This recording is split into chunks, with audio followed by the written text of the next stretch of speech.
Die beste Liveband der Welt. In den 90ern sich eine kurze Auszeit gegönnt und jetzt endlich wieder da. Simple Minds. Jim heute an meiner Seite. Welcome on the show. Hi Miriam, hello. How are you? You just had the rehearsals outside. It's damn hot, isn't it? It's damn hot, but this is what we expected. Yeah. And it's lovely to be here. You've played so many venues. What do you think about this one? It's very special. The viewers are all around you tomorrow night. Yeah, I think it's going to be magical. I really do. I think it's going to be a fantastic atmosphere. You're going to perform two songs, one of your huge hits of the 80s, Don't You Forget About Me, and the new single of the album, Graffiti Soul. Actually, there are a few years between these two songs, but they fit together very well. So how comes? It's surprising that so many years in between. Yeah, we're very happy because the new album seems to have the hallmark of the traditional sound of Simple Minds. It really makes people remember the old days, but somehow it feels contemporary, modern also. As I say, we're very happy with it. Yeah, I heard it was your aim to have this classical Simple Minds elements, but a fresh sound at the same time. How did you approach this challenge? Well, we got lucky. Because in a way it's kind of a contradiction, you know, because if you're saying we're going to the classic, which essentially means going to the past. Yeah, but we want to be a contemporary. How do you be past and contemporary? But somehow we managed, you know, obviously through trial, effort, production, managed to, I think, get this good balance. And actually the fans liked the album. It entered the charts in Germany. It came up a few weeks ago. It's quite successful. So did you expect such a success, or have you learned to never expect anything at all? Well, you're quite right, but we're delighted with the reaction. It's been a great start to the campaign, and we've been getting a lot of support, you know, even to get the chance to play in Vettendas and this time, and so there's a good team behind us, and sometimes you have good luck, you know, sometimes no matter what you do, your time's not in, other times you do something and it's like, wow, people like this. So we're in I hope it continues. You've got a very straight reactions yesterday because you are touring Germany right now in Gelsenkirchen yesterday. So what about the fans? What do they think about Graffiti Soul? Well, that was wonderful too, and just on a subject of having good luck, in Gelsenkirchen last night was a different temperature from here. Yeah, okay. And 45 minutes before, it was outdoor, the amphitheatre down by the water, lovely, but 45 minutes before we went on, the rain, well, I thought this is going to be a disaster. And we were backstage and we said, well, we'll play, we'll make the clouds go away. Well, we didn't have to. 5 minutes before we went on, the sun came. Really? And it was You're again lucky. We were so lucky. I wish we had made a bet with someone, you know. Yeah. But it was a wonderful night, great crowd, and so a fantastic start to that also.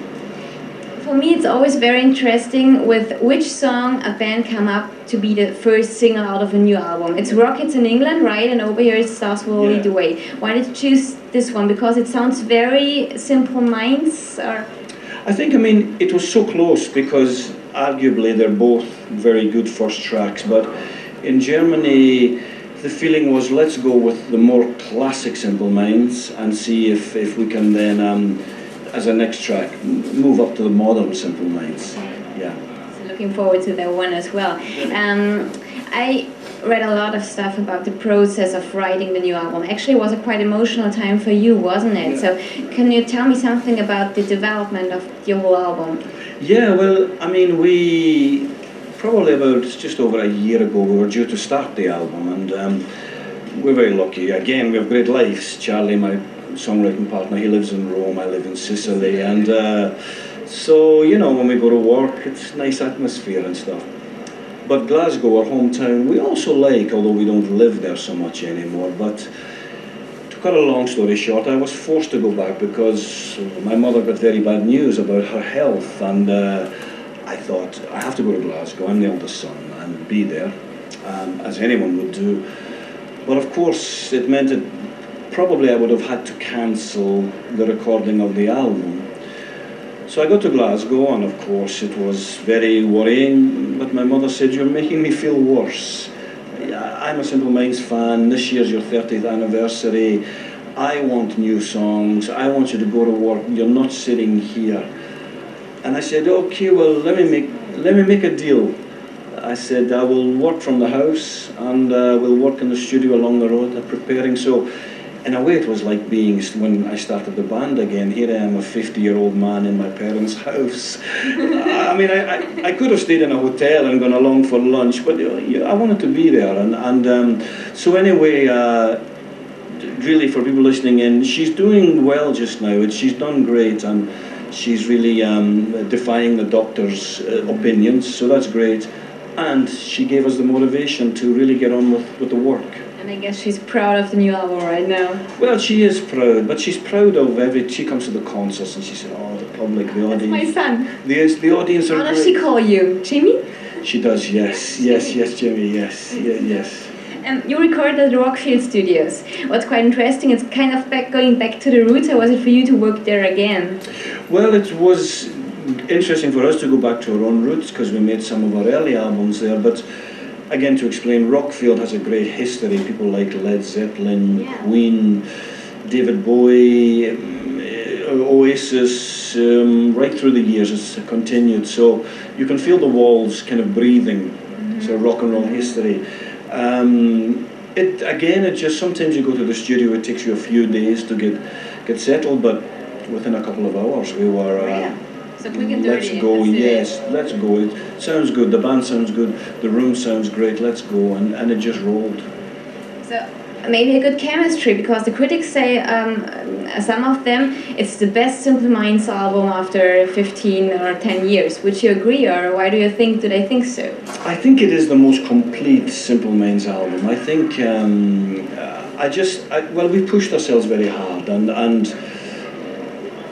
don't say, well, Jim, you would say this, but there's 8 very good songs on it. It's an 8-song album. Normally with albums these days you get 14, 15. Mm-hmm. I don't know about you, when I see 14, 15, I think, God, well, when am I going to start? It's too much. Just give me your 8 great ones. Don't give me the extra one. Give me your 8 great ones. But to find 8 great ones, you have to write 20 odd, and edit it down.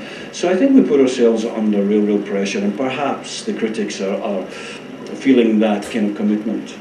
And are you interested what critics say, or do you try to not read too much about the whole music?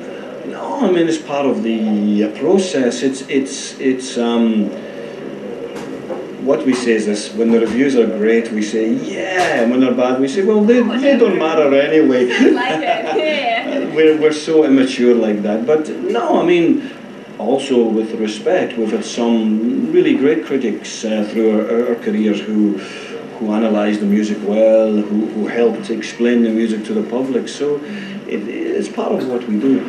You just said you have to do more than just 12 or 13 or 14 songs. You have to work more, and actually you worked a lot, because there is a deluxe edition with some cover versions on it, like an Irish song, for example. Yeah. And that's a nice story as well.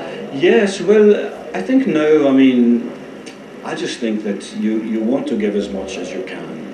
And we were in the studio, I noticed that after 9 o'clock in the evening, well, after dinner, nothing really gets done, because, everyone's had a couple of glasses of wine and you think you're getting things done. But when you listen to it in the morning, and we said, well, look, what we'll do every night after dinner, go around to the table between the band engineers, and everyone gets to pick a song, a cover version, and we have half an hour to kind of learn it and make it really, spontaneous.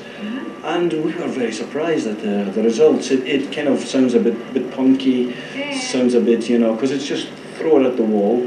And so we actually released it with the deluxe as well. There's I think 10 cover versions, everything from the Beach Boys to Thin Lizzy, as you said, the Irish song, more modern, Massive Attack.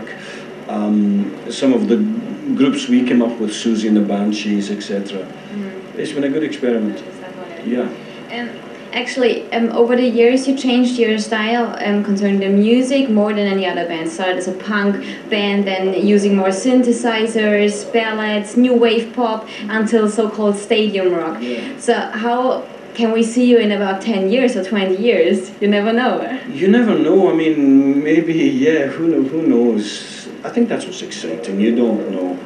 And I have to give credit to the musicians, because thanks to them, they had the scope to be able to play this broad sense of music and yet still be quintessentially Simple Minds. But we will see. We will just see what journey we're on. So it was great talking to you. Wish you a great show tomorrow. Thank you so much. Thank you.